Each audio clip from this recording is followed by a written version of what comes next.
بسم اللہ الرحمن الرحیم۔ ناظرین، آج کا تیسرا ویلاگ ہیڈنگ ہے دوسرا حکم وصیت کا فرض ہونا۔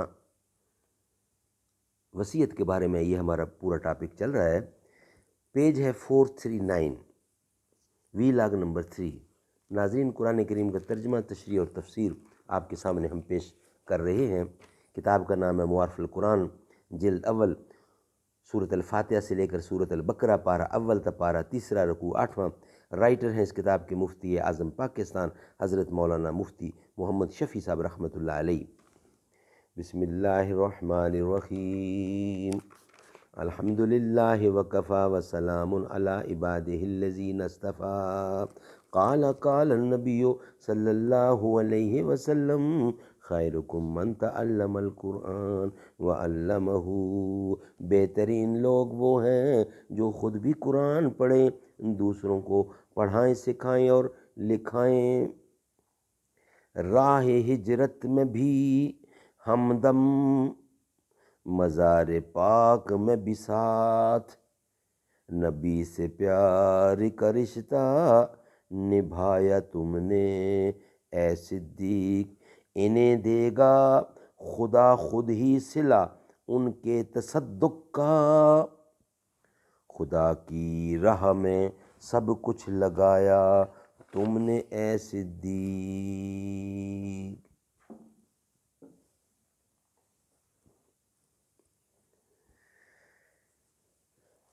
دوسرا حکم وصیت کا فرض ہونا، یہ بھی با جماع امت منسوخ ہے، اور ناسخ اس کا وہ حدیث متواتر ہے جس کا اعلان حضور اکرم نے حجۃ الوداع کے خطبہ میں تقریباً 1.5 لاکھ صحابہ کے سامنے فرمایا۔ ان اللہ احطا لکل ذی حق حقہ فلا وصیۃ لوارث اخرجہ۔ اللہ تعالیٰ نے ہر ایک حق والے کو اس کا حق خود دے دیا ہے، اس لیے اب کسی وارث کے لیے وصیت جائز نہیں۔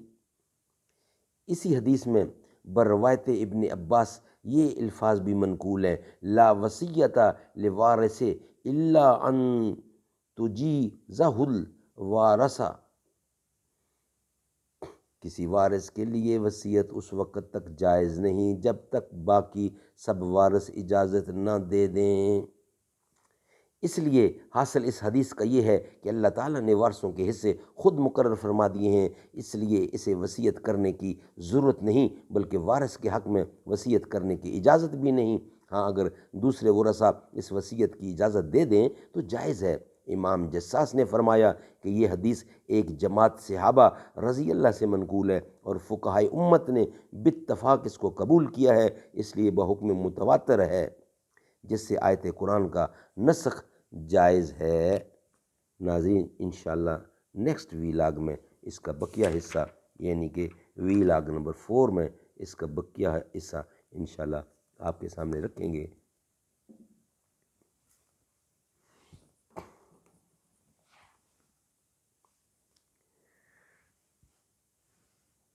لب پہ آتی ہے دعا بن کے تمنا تیری، سن لے تو آج یہ فریاد خدایا میری۔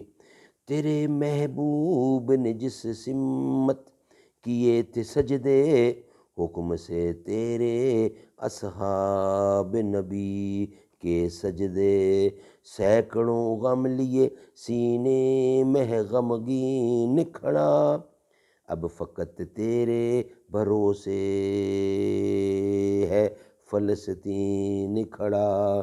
کاش کوئی یہ سمجھ پائے یہ جھگڑا کیا ہے، کاش دنیا یہ سمجھ پاتی یہ جھگڑا کیا ہے۔